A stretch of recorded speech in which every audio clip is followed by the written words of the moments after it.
Welcome to part 2 of component 2 section B, mainstream and alternative magazines, where we are looking at mainstream and alternative forms of media.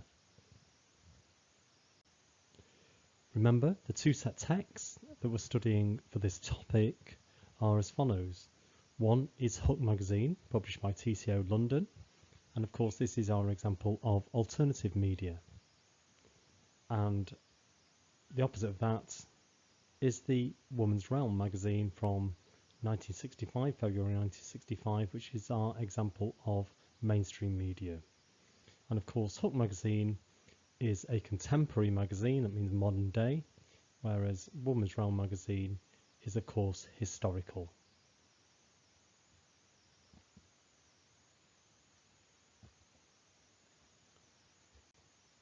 Previously, you were asked to do two tasks. One was to download the magazines. I will email these to you as well. It might be easier. There's a complication with that. And the other one was to carry out research into a company called TCO London, who are the publishers of Huck magazine.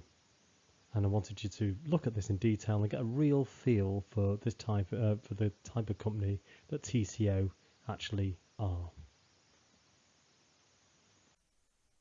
So I wanted you to spend a good bit of time, at least 15-20 minutes, just looking at this website and just getting a feel for this company called TCO, or TCO London. They're a really interesting company. They're a highly creative company, and they do lots of different things. Now, TCO, first and foremost, as you can see on the screen, work with a lot of well-known global brands, from Levi's to Vans to Facebook to Google, whoever. So they make a lot of money. They do a lot of advertising for them. They do a lot of work for them.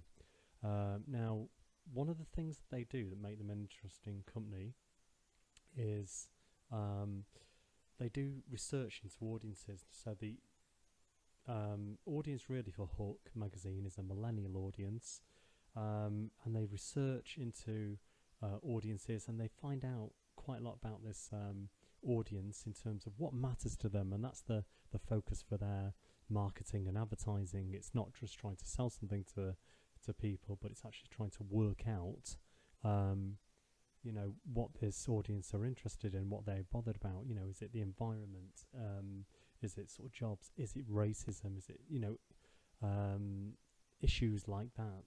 It's a issue-based sort of research, and that's how they devise and create their advertising. So I would have expected you to have had a look at a number of the sort of adverts. If you click through, we can see they create little films that are used as sort of advertising films for different organisations. I'm sure you will recognise these names such as Selfridges and Facebook and Vans and so on as being global names, and the big companies, big sort of profitable companies as well, North Face and so on.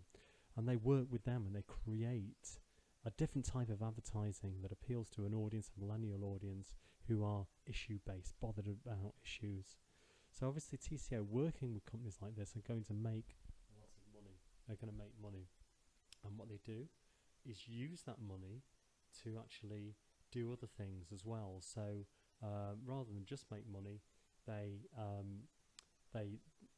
make profits, they actually create other media. So they obviously produce Huck magazine, which has its own sort of issue-based sort of website as well. So that's a brand in itself.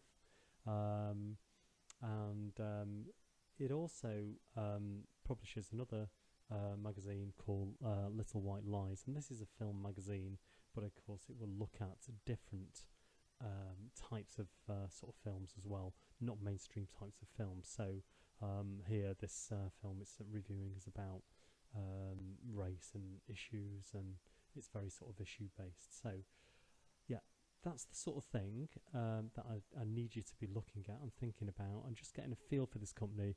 But please look through the website, please see what the content is, get a feel for what this company actually wants to do, how it thinks about things, how it works, the sort of stuff it does, because it's important for the study of Huck magazine, of course.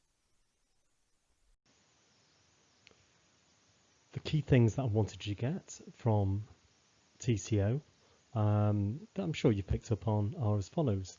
That obviously it's a company that's independent of the mainstream. It doesn't belong to a conglomerate. It doesn't belong to any other media organisation. So therefore it is classed as being independent. It also publishes a magazine called Little White Lies in addition to Huck magazine. But that's not the main part of its business. It's a highly creative marketing company, would have been called an advertising marketing company in a previous age, but it looks at marketing and branding.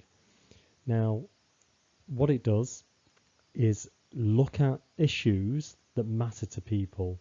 So it's branding, it's marketing, when it works with globally recognized companies such as Apple and Facebook and Vans and Levi's and many, many more.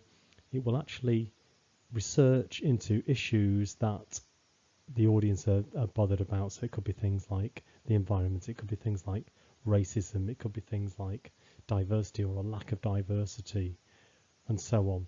And this is the way it tries to develop its marketing for companies. And it has the, if you like, idea that it's got to stop marketing, so stop obviously advertising to people and start mattering. So it tries to feature things that actually matter to people, that people feel a connection with, and is of course for a millennial audience first and foremost. So again, just a reminder of our mnemonic that helps us keep the theoretical framework in place. And of course, for these magazines, we've got to look at all these 4 different elements. But first of all, we're going to be looking at industry. This is how we started. So industry, of course, Huck magazine again, we just got to understand that this is an alternative form of media. It offers diverse representations. It offers a voice to people that aren't otherwise seen in the media. It offers something different. And the reason Huck does this is because it's able to do that because it's independent. Woman's Realm, however, back in the 1960s, is clearly part of the mainstream, and that will change the types of representations and content that we will see in that magazine.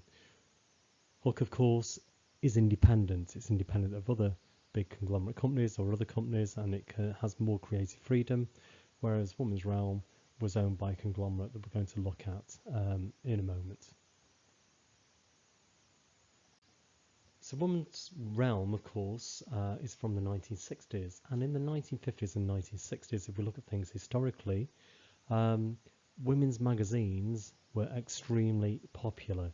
They were the sort of social media of the time. Of course, there wasn't any social media then, and people had to use physical media like magazines and newspapers, and television was just getting going. So we're going back quite a long way, but we can see there's a lot of different titles, lot of different women's magazines here, from Woman to Woman's Weekly, and also fashion magazines like Vogue.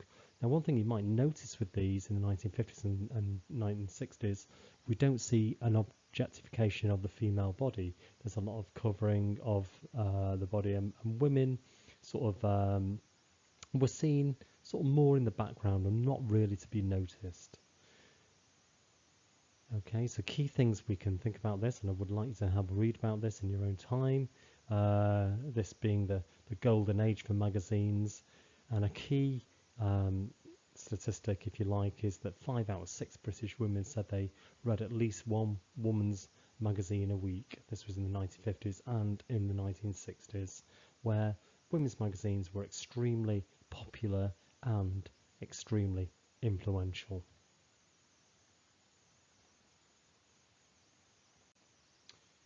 So now we're going to do a little bit more about the industry, and back in the 1960s and 1950s, there was many different types of women's magazines. So Woman's Own was one of the key magazines, I think the most popular one of the time. There was Woman magazine, and there was Woman's Weekly.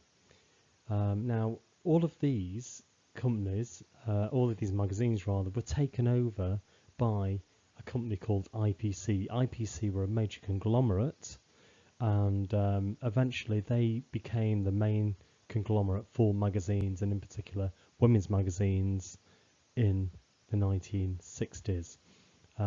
These magazines were first of all taken over by the Mirror Group in 1958, but in the 1963, the International Publishing Corporation, IPC, became established and was a company that just owned magazines.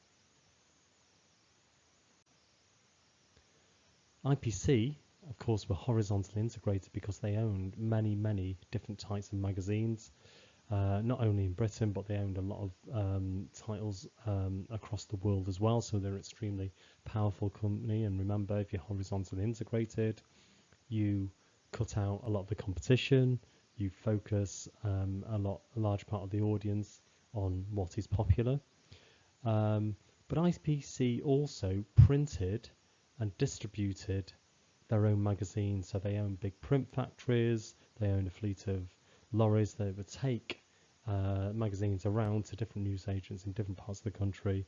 And of course what that did was increase power and profit, because IPC as a conglomerate were interested in profits and power.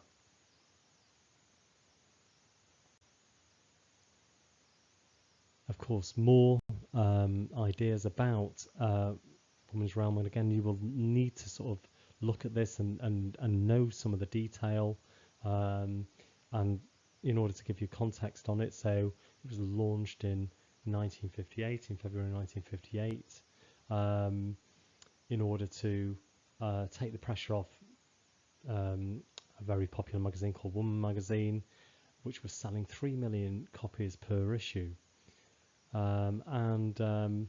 It followed the same formula. So again, you know, if we think about Curran and Seaton, if we think about Hesman Halg, maximizing profits, minimizing risk, maximizing audiences, they're following a formula. They're doing what's already selling. They're reproducing the representations of the time.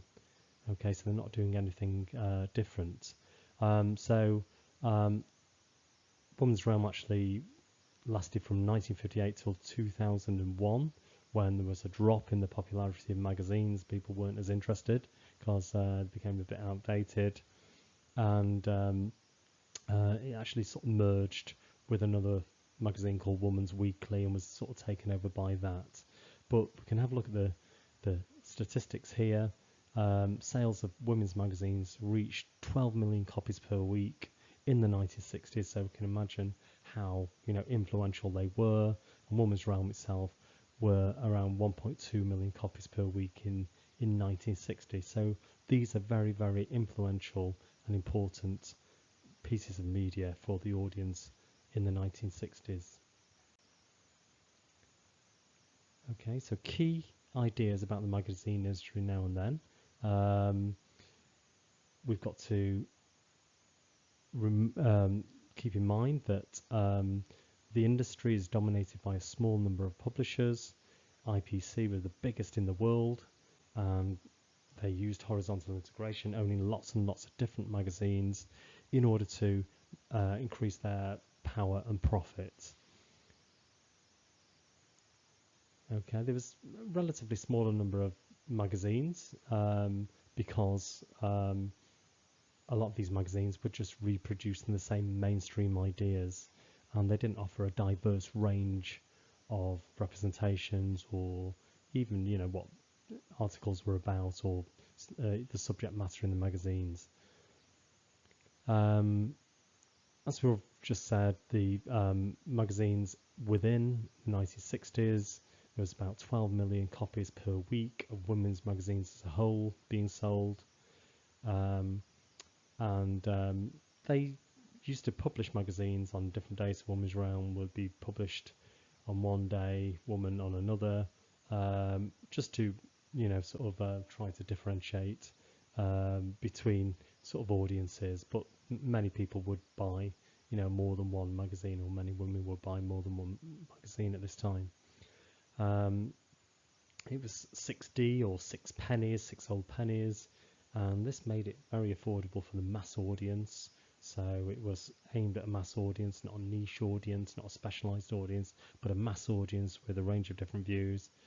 And in the 1960s, there was also a consumer boom, and this saw a lot of increase in sales and the growth of advertising, really, for domestic products and things to do with the home. Okay, so that's a little bit about the industry and Woman's Realm. Now, to summarize your knowledge about this, I'm going to ask you to just complete a little sort of quiz that I will send to you, and you'll be able to keep this as notes in order to reflect on this later on. Thank you.